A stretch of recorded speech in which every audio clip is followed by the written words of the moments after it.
Hello guys! So, ang topic natin for today, eto, ganito ang lalaki kapag in love siya sa iyo.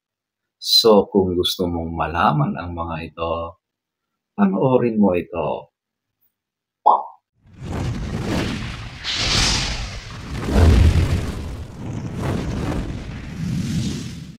So, eto ating aalamin. Number 7, he is proud of you.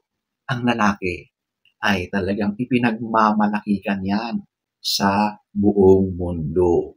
Pagdating sa mga kaibigan, mga tropa niya, kapamilya niya, katrabaho niya, ikaw yung kanyang bukang bibig. Talagang ipinagyayabang ka niyan. Kasi mahal ka, okay? Wala siyang pakialam kung ano yung sasabihin ng ibang tao. Basta para sa kanya, yun yung paraan niya para maipahiwatig or masabi sa ibang tao na mahal ka niya. Okay? So, ganyan ang lalaki kapag nagmahal. Hindi kanyan ikinakahiya. Okay? Hindi kanyan itinatago. Subalit, talagang gusto kanyang kasama sa public. Gusto kanyang ipakita sa lahat na ito ang aking minamahal. Ito ang aking girlfriend. Ito ang aking asawa. Ganon yun. Ganyan ang lalaki kapag mahal ka niya. Ipinagmamalaki ka niya. So, ayan po ang number 7. Number 6, ito yung physical na paghawak or touch. Alam nyo, ang mga lalaki ay talagang physical yan. Physikalan talaga yan. Lalong-lalo na kapag sobra siyang interesado sa isang babae. At yung pagiging physical niya ay dyan niya na ipaparamdam at nararamdaman yung pagmamahal.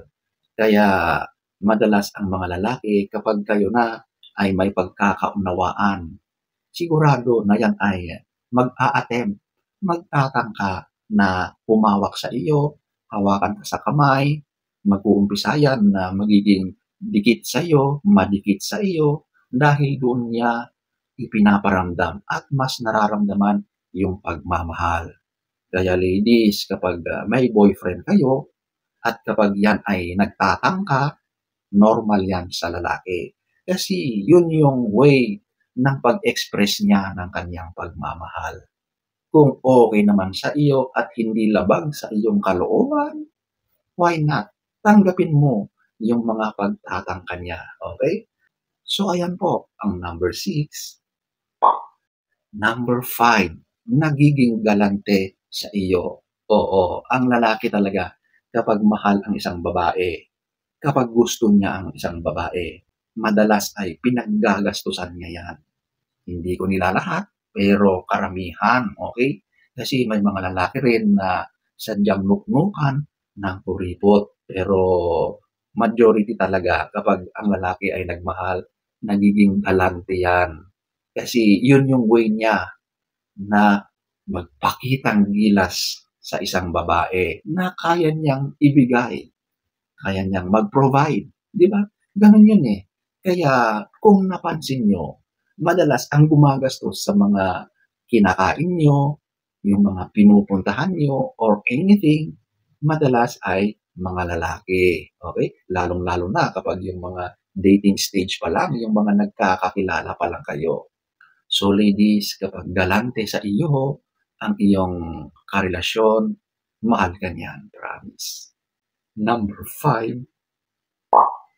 Number 4, ito, yung binibigyan ka ng mga regalo. Yan yata ang isa sa mga signs na hindi mawawala na once na may nararamdaman ang isang lalaki sa isang babae, sigurado na magbibigay yan ng mga regalo. Of course, may mga kalalakihan na maaring hindi nila love language ang magbigay ng regalo. Pero karamihan pa rin sa panahon ngayon ay yun ang kanilang way ng pagpapakita ng interest, ng gusto, ng pagmamahal sa isang babae. Kaya once na nagbibigay na ang lalaki ng mga random na gifts, sign yan na mahal ka niyan. Kasi isang way yan para mapalapit siya sa iyo. Number 4. Number 3, eto, he shows jealousy or eto na yung nagseselos siya. Ito ay isang normal na nangyayari or ginagawa ng isang taong nagmamahal, lalaki or babae. Magpapakita o makakaramdam yan ng selos kapag meron talaga siyang nakikitang hindi maganda. Isang sign yan na meron siyang nararamdaman sa iyo. At most of the time, yan ay love. Okay? So, ladies, kapag napapansin nyo sa isang lalaki na nagpapakita siya ng pagseselos kapag ikaw ay nakikipag-usap or nasa company ng ibang mga lalaki, meron niyang something na nararamdaman sa iyo. Type ka niyan, gusto ka niyan, mahal ka niyan, kaya siya nagseselos. So, ayan po ang number 3. Number 2, eto yung oras. May time siya lagi sa iyo.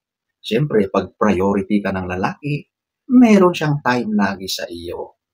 At ang oras na inilalaan ng lalaki sa iyo, isa lang ang ibig sabihin niyan. Mahalaga ka sa kanya dahil mahal ka niya. Kapag ang karelasyon mo, ang boyfriend mo ay laging walang oras or marami siyang dahilan, marami siyang pinagkakaabalahan at yung oras ninyo ay wala na, ibig lang sabihin niyan, hindi ka talaga tunay na mahal niyan. Kasi ang lalaking nagmamahal ay laging maglalaan yan ng oras para sa iyo. Yan ang gustong-gustong mangyari ng isang lalaking nagmamahal. Yung lagi kang kasama. Yung meron kayong oras para sa isa't isa. Number 2. Number 1. Ito yung he prioritizes you. Alam mo ang lalaki, marami ang ginagawa. Marami ang pinagkakaabalahan, lalong-lalo na sa part ng kanyang trabaho or sa kanyang career. At despite sa kanyang mga pinagkakaabalahan, ay ikaw pa rin ang ginagawa niyang priority sa lahat na to. Ibig lang sabihin niyan ay mahal ka niyan.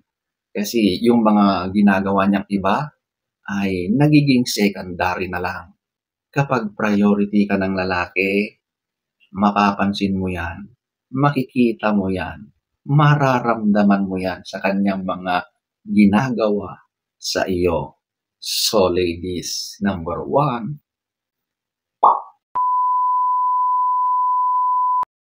So, ayan po, ang ilan lamang sa napakaraming ginagawa o pagpapakita ng pagmamahal ang lalaki sa isang babae. So, sana ay nagustuhan niyo ang ating topic for today. Next story time. Don't forget to subscribe,